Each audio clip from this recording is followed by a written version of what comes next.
Hello everyone, I'm Jamie Bricker, and welcome back to my ongoing series on affective leadership. Positivity promotes productivity.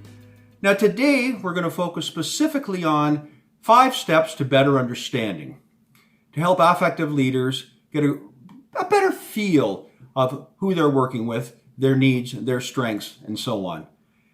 Step number 1 is all about acknowledging schema backpacks. The bottom line is, of course, schema backpacks are invisible and they're very involuntary, as each and every one of us has had one our entire lives. And they are full of our experiences and our skills and our interests.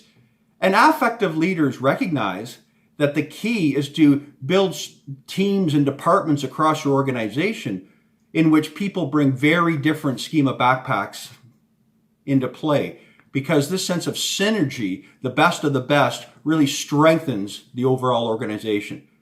However, during these pandemic-related times, I think it's really important for affective leaders to also acknowledge, that there's really could be some negative vibes or stressors or anxieties in some people's backpacks. And totally understand that. But it's important for the affective leader to not ignore it and to kind of help staff work their way through and get those kind of cleared up. Step number 2 is all about eliciting different voices.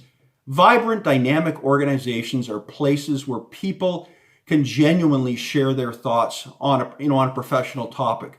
They can genuinely brainstorm, kind of unfiltered. And really that leads to richer conversations. And richer conversations lead to better ideas for the organization. The third step for affective leaders is exhibiting emotional intelligence. And I look at that as really just a combination of routinely using your head and your heart when it comes to leadership decisions. And emotional intelligence in leadership has never been more important than right now. Let's face it, so many people are having a tough go that leaders need to be both compassionate and empathetic. Now, the 4th step is all about establishing relational authority. And that, of course, is all about who you are, rather than defaulting to the traditional positional authority, which is simply what you do. And I want to stress, it doesn't mean relational authority, doesn't mean you're going to be best buddies with everyone in the organization. What it does mean is you're going to take the time and effort, reach out, and really get to know people better on an individual basis, and once again, to help figure out where they best fit within the organizational puzzle.